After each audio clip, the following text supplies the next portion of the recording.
नया वक्फ कानून होगा रद्द, सुप्रीम कोर्ट पहुंचे भारत के 5 बड़े वकील, अर्जेंट सुनवाई की अपील। इनमें पहला नाम राज्यसभा सांसद और वरिष्ठ वकील कपिल सिब्बल का है, जो जमीयत उलमाए हिंद की तरफ से सुप्रीम कोर्ट पहुंचे हैं और वक्फ कानून को लेकर जल्द सुनवाई करने का अनुरोध किया है।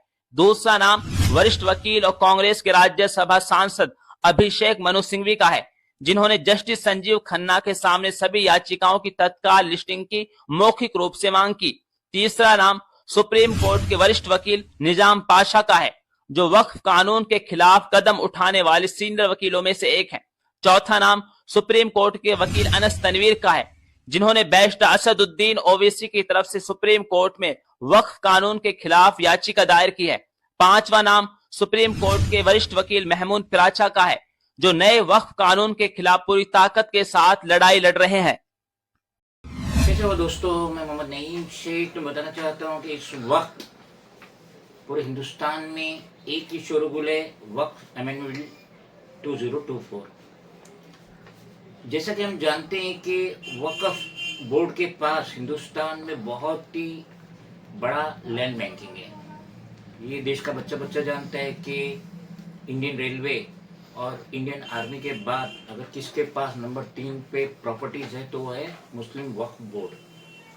8 अगस्त 2024 फर्स्ट टाइम लोकसभा में ये बिल पेश हुआ कि जो पुराना कानून है मुसलमान वक्फ एक्ट 1923, ये जो पुराना कानून है इसे रिप्लेस किया जाए, रिपील किया जाए, क्योंकि ये मॉडर्न इंडिया में इफेक्टिव नहीं है। और ये 8 अगस्त 2024 लोकसभा में प्रोड्यूस हुआ। अब हाल फिलहाल में 2 अप्रैल 2025 में रात के 2 बजे तक संसद में बहस चली इस वक्फ अमेंडमेंट बिल 2024 के मुतालिक। और दर हकीकत देखा जाए, चाहे बीजेपी कहिए चाहे एनडीए कहिए, अपने 11 साल कार्यकाल में इन्होंने कोई ऐसा काम नहीं किया कि इनका कुछ नाम हो। इन्होंने नोटबंदी करके, जीएसटी लगा के, पीएसयू प्रॉपर्टीज को बेच के, एफडीआई की लिमिट बढ़ा के पूरे देश को तबाह बर्बाद कर दिए, जिसकी वजह से इन्फ्लेशन बहुत ज्यादा बढ़ गया, जीडीपी गिरते जा रही है, बेरोजगारी बढ़ते जा रही है। तो अब इस पर कंट्रोल हो रहा नहीं है, तो क्या करे? अपना मुंह छुपाने के लिए क्या करे? एनडीए, बीजेपी, अमित शाह, मोदी क्या करे? तो इन्होंने लेकर आगे वक्फ अमेंडमेंट बिल 2024, ताकि इस बहाने थोड़े लोग मशगूल हो जाए। जो थिंकिंग जा रहा था महंगाई की तरफ, इन्फ्लेशन की तरफ, बेरोजगारी की तरफ, जो कारखाने बंद हो रहे जीडीपी की वजह से, जो लोग माइग्रेट हो रहे आउट ऑफ इंडिया, और जो रोजगार नहीं दे पाए, जो जीडीपी का गारत हो रही है, तो इसे छुपाने के लिए, लोगों को बिजी करने के लिए, आपस में उलझाने के लिए क्या करें? तो इन्होंने लेकर आ गए वक्फ अमेंडमेंट बिल 2024। कुछ भी नहीं है, जैसे एनआरसी और सीएए बिल में घुस गए।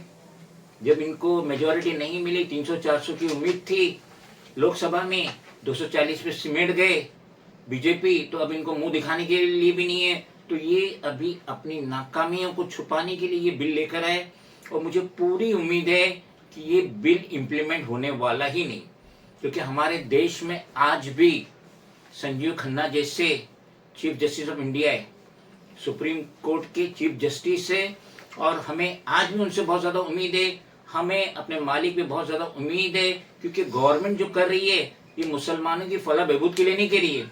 किरण रिजिजू, माइनॉरिटी अफेयर मिनिस्टर, संसद में कह रहे हैं कि इस बिल के तहत मुसलमानों की बहुत मदद होगी। हम 11 साल देख लिए, आपने मुसलमानों की क्या मदद की, क्या करना चाहते, क्या मंशा, हमने देख लिए। 240 एमपी में आपके पास एक भी मुसलमान नहीं है। हम देख लिए आपकी कितनी मुसलमानों से, गरीब मुसलमानों से मोहब्बत है, हमने देख लिए। ये बिल जो ला रही है गवर्नमेंट, एनडीए, बीजेपी ला रही, मोदी शाह ला रही, इनका वाहिद मकसद है कि जो 8 लाख एकड़ की जो प्रॉपर्टीज है वक्फ के पास, उसे अपने चहीते गौतम अदानी को और मुकेश अंबानी को और देगर जो उनके चहीते उनको डिस्ट्रीब्यूट किया जाए। ये जो मुसलमानों की प्रॉपर्टी पे ये बिल ला रहे, क्यों ये अदर्स के लिए नहीं ला रहे? क्या हिंदुओं के पास मंदिरें नहीं है, प्रॉपर्टीज नहीं है, शमशान घाट नहीं है? क्यों नहीं वहां ला रहे? वहां दखल अंदाजी क्यों नहीं दे रहे? क्योंकि इनकी ताकत नहीं है, उनको छेड़ने की इनकी ताकत नहीं। ये चाहते कि मुसलमानों को हमने जेर कर दिया, दबा दिए, कंट्रोल ले लिए, तो बाकी तो खुद ही सरेंडर हो जाएंगे। क्रिश्चियन सरेंडर हो जाएगा, पारसी सरेंडर हो जाएगा, पंजाबी सरेंडर हो जाएगा, जैन सरेंडर हो जाएगा। ये सब जानते हैं कि हम उस वक्त तक देश में रह सकते हिफाजत से जब तक मुसलमान जिंदा है। तो मुझे पूरी उम्मीद है संजीव खन्ना जैसे चीफ जस्टिस ऑफ इंडिया है, देश में मौजूद है, और 16 अगस्त को ही वहां पे सुनवाई होनी है। तो मुझे पूरा भरोसा है, पूरी उम्मीद है कि स्टे मिल जाएगा। इस वक्फ अमेंडमेंट बिल जो आ रहा है 2024, उस पे सुप्रीम कोर्ट का स्टे लग जाएगा। अब स्टे लग गया तो लग गया, अब केस चलते रहेगा। हो सकता है कि बैसाखी की सरकार भी गिर जाए। नायडू भी बहुत खफा है, नीतीश कुमार भी बहुत खफा है। ये दोनों को तो मुंह छुपाने की जगह नहीं मिल रही है। मुसलमान इनसे नाराज है, इनके नेता जो मुसलमान है, चाहे वो एमएलए रहे, एमपी रहे, एमएलसी रहे, गठ नेता रहे, ये सब रिजाइन देने के ऊपर आमादा हो चुके। बिहार में इलेक्शन है दिसंबर तक।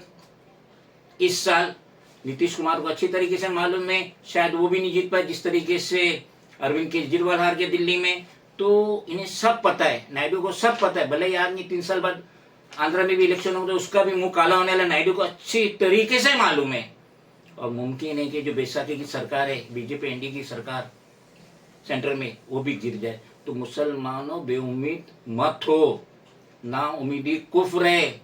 मालिक से दुआ करो, क्योंकि हमारे देश में आज भी संजीव खन्ना जैसे चीफ जस्टिस ऑफ इंडिया है, मौजूद है। और उनके जो पिछले जजमेंट भी देखे, वो पूरा कानून के हिसाब से जजमेंट लेते हैं। और हमें पूरी उम्मीद है कि 16 तारीख को जो सुप्रीम कोर्ट में सुनवाई होने वाली है, उसमें हमें स्टे मिल जाएगा।